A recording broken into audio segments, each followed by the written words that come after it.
Kids, it's me, your teacher. Luckily today is a very short lesson because we are only going to do further land disposition and defeat of the African kingdoms Xhosa in 1878 and the Pedi and the Zulu in 1879. What was the British plan to strengthen their position in southern Africa? Now, before I do that, I'm just going to slide to the spot and speak about what we did last time. We had a couple of discussion questions on black men in compounds. Why were the black men kept in compounds? So I'm just going to throw a few ideas out there because remember I told you to think about it, try and think of some reasons why. One of the reasons why black men were kept in compounds is simply because it was much cheaper for the mine owners to have a labor force that was close to the mines. And secondly, it kind of created this dynamic of power. So you could control exactly who is coming in and who is going out, and therefore also control the illicit diamond buying trade. So people couldn't really smuggle things out because they were kept so restricted. So those are just some ideas why black men were kept in compounds. If you thought of any other ideas on your own, please leave your ideas in the comment section below so we can see why you thought black men were kept in the compounds. And then the next question we had was, how did living in the compounds affect black men? So some ideas, you could say that it might have felt degrading to some because they were kept in solitary confinement. It wasn't very humanitarian.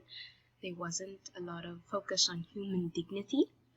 But on the other side, you can also say that while in the compounds, some black men learned to read and write, whereas they didn't have that before. They had a steady supply of food. They had a steady supply of housing. They didn't have to travel very far. But it affected them basically in both positive and negative ways. So those are just some ideas.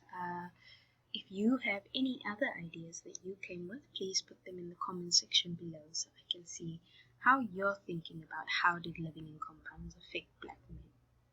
Oh, one thing that just came to mind now is also the fact that they were kept away from their families, so maybe they might have been lonely. And they had to stay there for 3 to 6 months, so it's a very long time. Right, so now we're going to move on to today's lesson, which is how the British wanted to strengthen their position in southern Africa. This mainly happened because of the discovery of diamonds and gold.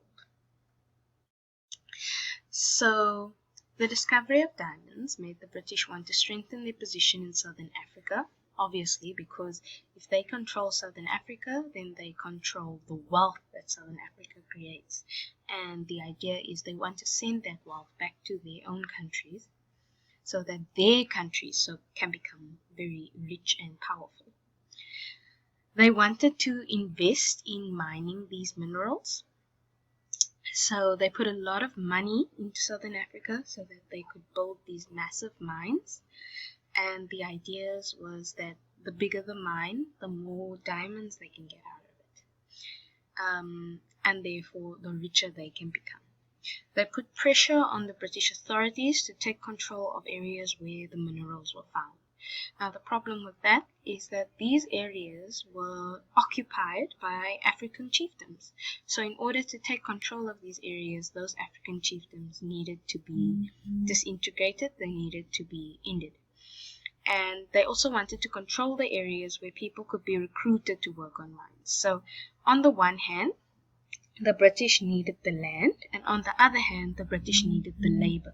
And by defeating the African chieftains, they can essentially kill two birds with one stone and get land and labor at the same time.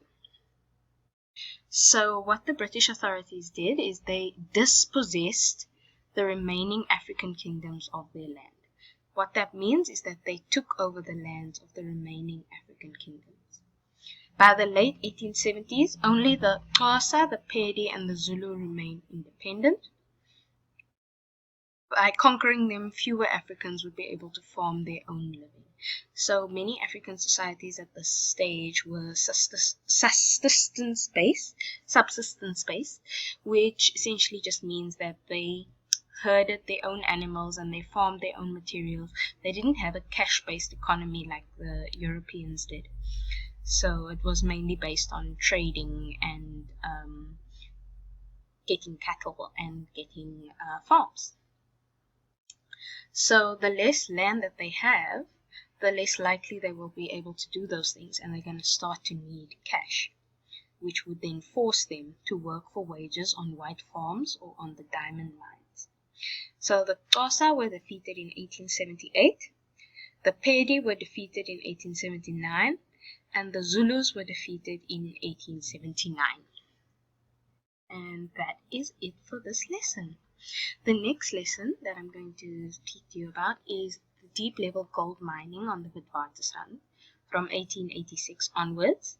The first unit we're going to do is why gold is valuable, but I think what I'll do is I'll do the deep level gold mining in one video if I can. And therefore it will be much easier when you come back. It's one complete unit. So thank you for listening. Hope you enjoy the rest of your day, and bye-bye.